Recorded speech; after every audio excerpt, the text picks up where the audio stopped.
Hello नमस्कार दोस्तों, आज की वीडियो आपके लिए वेरी इंपॉर्टेंट और महत्वपूर्ण होने वाला। जितने भी हम प्रश्न लेकर आए सभी प्रीवियस का प्रश्न है और एग्जाम में बार बार पूछा हुआ प्रश्न है, इसलिए वीडियो को लास्ट तक बने रहिएगा। क्वेश्चन नंबर 1 है, 1857 का विद्रोह कहाँ हुआ था? दिल्ली, झांसी, मेरठ, कानपुर। इंपॉर्टेंट है, तो ऑप्शन नंबर का सी राइट आंसर का मेरठ में हुआ था। अगला प्रश्न है, चौरी चौरा कांड कब हुआ था? 5 फरवरी 1922, 26 जनवरी 1857, 15 अगस्त 1857 और 25 दिसंबर 1925। तो चौरी चौरा कांड कब बहुत इंपॉर्टेंट है, तो ऑप्शन में ए राइट आंसर होगा 5 फरवरी 1922 को हुआ था। अगला प्रश्न है, ईस्ट इंडिया कंपनी भारत में कब आई थी? वर्ष 1600 में, वर्ष 1608 में, वर्ष 1615 में, वर्ष 1611 में। इंपॉर्टेंट है, तो ऑप्शन आपका बी राइट आंसर होगा 1608 में आई थी। अगला प्रश्न है, दिल्ली चलो का नारा किसने दिया था? सुभाष चंद्र बोस, राजगोपालचारी, राजेंद्र प्रसाद और महात्मा गांधी। दिल्ली चलो का नारा किसने दिया था? इंपॉर्टेंट है, नोट कीजिएगा। तो ऑप्शन में राइट आंसर होगा सुभाष चंद्र बोस ने दिया था। अगला प्रश्न है, भूगोल का जनक किसे कहते हैं?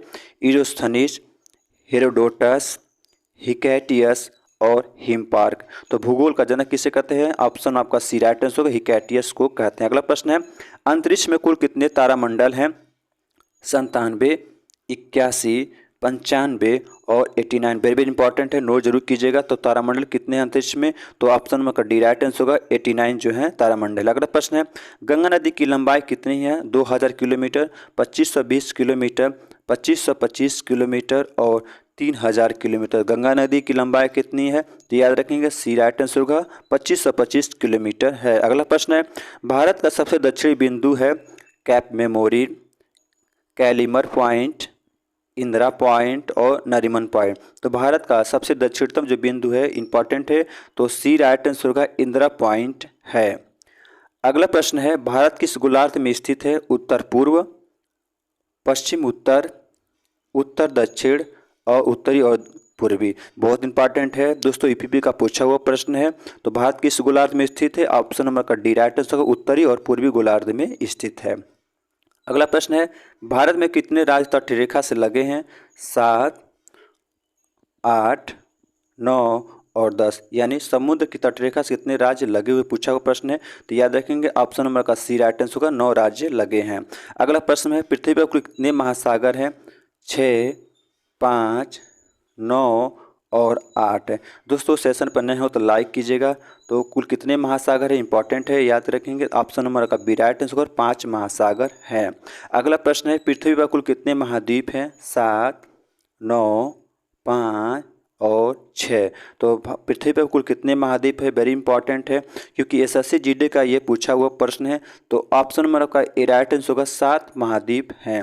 अगला प्रश्न है, विश्व का सबसे बड़ा महाद्वीप, द्वीपों का द्वीप को महाद्वीप कहते हैं? उत्तरी अमेरिका, ऑस्ट्रेलिया, अफ्रीका और एशिया।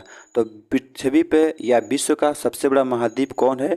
इंपॉर्टेंट है, ऑप्शन नंबर का डी राइट आंसर एशिया महाद्वीप है। अगला प्रश्न है, विश्व का सबसे बड़ा महाद्वीप समूह है?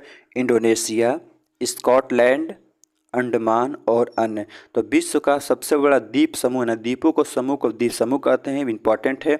तो ऑप्शन नंबर का ए राइट आंसर का इंडोनेशिया जो है द्वीप समूह है। अगला प्रश्न है, महात्मा गांधी के राजनीतिक गुरु थे? लाला लाजपत राय, गोपाल कृष्ण गोखले, मदन मोहन मालवीय और बाल गंगाधर तिलक।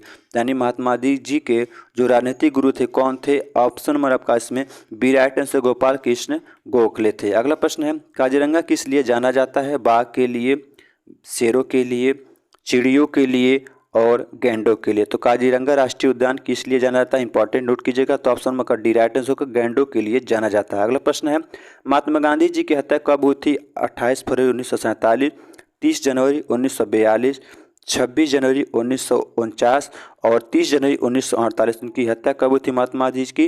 तो ऑप्शन नंबर का डी राइट आंसर होगा 30 जनवरी 1948 को हुई थी। अगला प्रश्न है, सर्वोत्तम प्रकार का कोयला कौन सा है? एंथ्रेसाइट, लिग्नाइट, बिटुमिनस और पीट। यानी सबसे अच्छी क्वालिटी का कोयला कौन सा, ये पूछा हुआ प्रश्न है। तो याद रखेंगे option number A right answer anthracite कोयला होता है। अगला प्रश्न है, रानी लक्ष्मीबाई का मूल नाम क्या था? जयश्री, पद्मा, मणिकर्णिका और अहल्या। यानी रानी लक्ष्मीबाई का जो मूल नाम था, क्या नाम था? ऑप्शन नंबर का सी राइट आंसर होगा मणिकर्णिका था। अगला प्रश्न है, बुद्ध किस वंश से संबंधित थे? शाक्य, शास्त्रिका, कुरु और मौर्य। ये पूछता है क्वेश्चन, बहुत इंपॉर्टेंट, नोट जरूर कर लीजिएगा इसको, क्योंकि किस वंश से संबंधित ये पूछा है तो याद रखेंगे। उनकी माता जी जो थी शाक्य वंश थी, तो इसलिए आपका ए राइट आंसर होगा शाक्य वंश से संबंधित है। तो दोस्तों वीडियो कैसा लगा, अच्छा लगा तो लाइक कीजिएगा, दोस्तों ग्रुप में शेयर कीजिएगा, क्योंकि इस प्रकार के हम वीडियो डेली लाएंगे और जितने भी प्रश्न लेकर आए हैं सभी प्रीवियस प्रश्न होते हैं।